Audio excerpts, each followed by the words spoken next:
for them to suppress the vote, make it harder for people to participate. Here in New Hampshire, they're going after young people. In other states, they're going after people of color. They're going after Native Americans.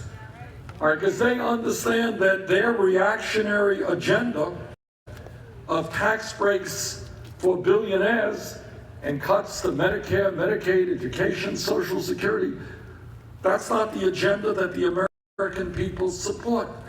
So the only way they win elections is to have billionaires help them buy the elections, and then they suppress the vote so that young people and working people, lower income people, people of color, will have more difficulty in voting. And your job is to say, sorry, Governor, sorry, Republican leadership, we are going to stand up and fight for justice. We believe in the future of this country, and you're not going to stop us, who's perhaps the most corrupt president in the history of this country. Now, in truth, there have been other corrupt presidents, and we are looking forward to seeing what the evidence brings out. But it may well be that this particular president is the most corrupt. And he is a president who, as you know, was born with a lot of money, who thinks that the rule of law does not apply to him. And it's an astounding fact, I don't think we talk about it enough, is when he was in the process a liar and a cheat, his word means nothing. He makes contracts, he signs contracts, and then he breaks the private sector in business. He was involved in something like 3,000 lawsuits regarding his business. And what that tells you is this guy is a United States Senator. I say to Mitch McConnell that as soon as those impeachment proceedings are done, let's have that trial in the United States Senate.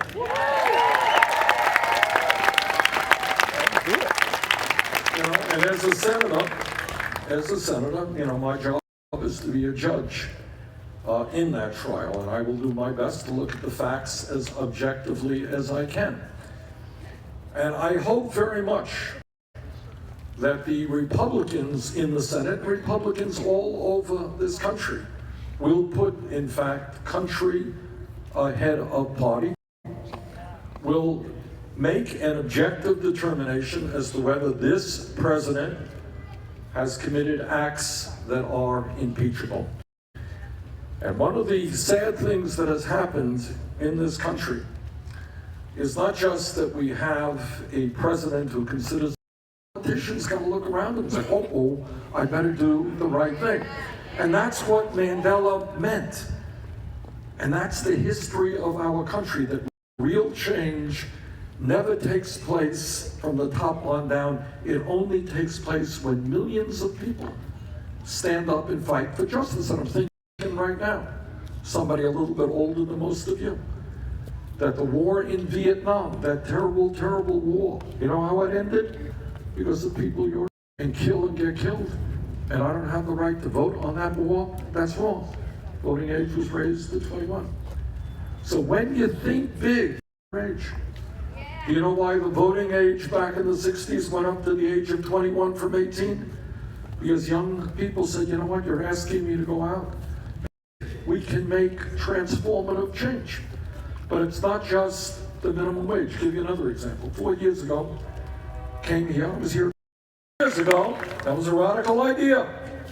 You know what's happened over the last 4 years? Some 12 states and many communities are moving exactly in that direction. Okay? I think it was last week, state of New Mexico, not a particularly progressive state of New Mexico said that for all of the residents of that state, their public colleges and universities for a year will be tuition free.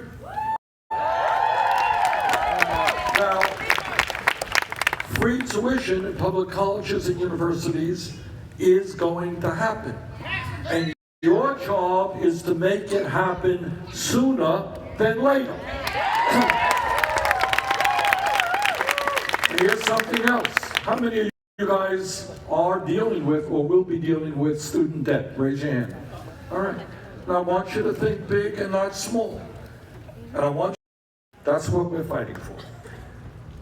I'm happy to tell you that as someone who listens to the scientists, and what the scientists have told us causing devastating problems, and that it is created by human conditions and carbon emissions, but what the scientists are telling us, told us, is not only that climate change is real, unlike Donald Trump, we understand that, not only that it is already caused, is that we have fewer than 12 years in order to transform our energy system away from fossil fuel to energy efficiency already.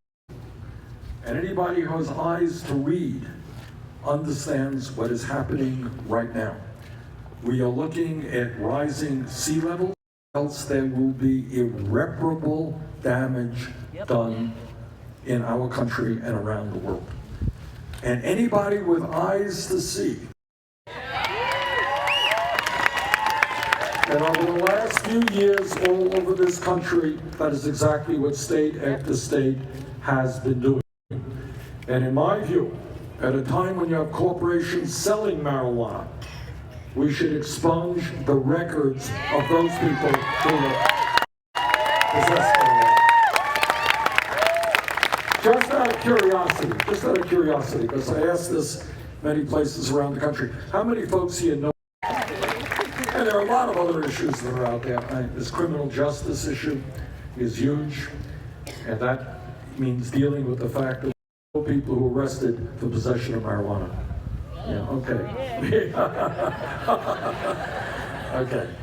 All right, so, I think that when so many states are legalizing marijuana, we've got to move the federal government in that direction. We're going to expunge your records. How's that? Yeah. All right, there you go. Not only are we going to end the demonization, we're going to move toward comprehensive immigration reform and a path towards citizenship for all 11 million undocumented.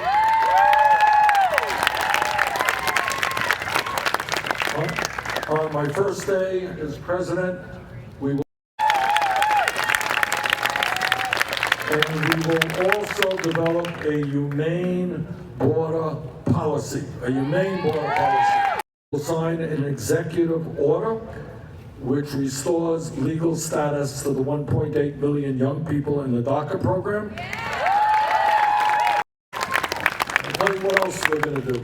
I happen to believe that it is women and not politicians who should control their own, which does not have federal officials snatching babies from the arms of their mothers,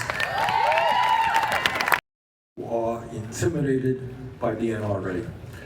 The American people, here's the good news. The American people understand that we need to expand background checks. People with violent pasts should not be owning guns. They understand that we got to do away with the gun show loophole, that we have to do away with the so-called straw man provision where people can legally buy guns and then sell them to criminals.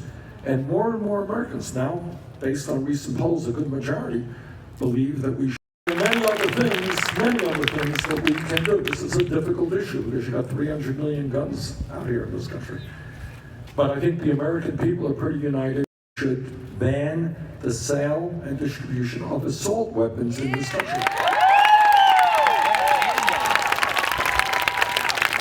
And that we've got to do everything humanly possible to stop this epidemic of gun violence and mass shootings. All right, let me just conclude.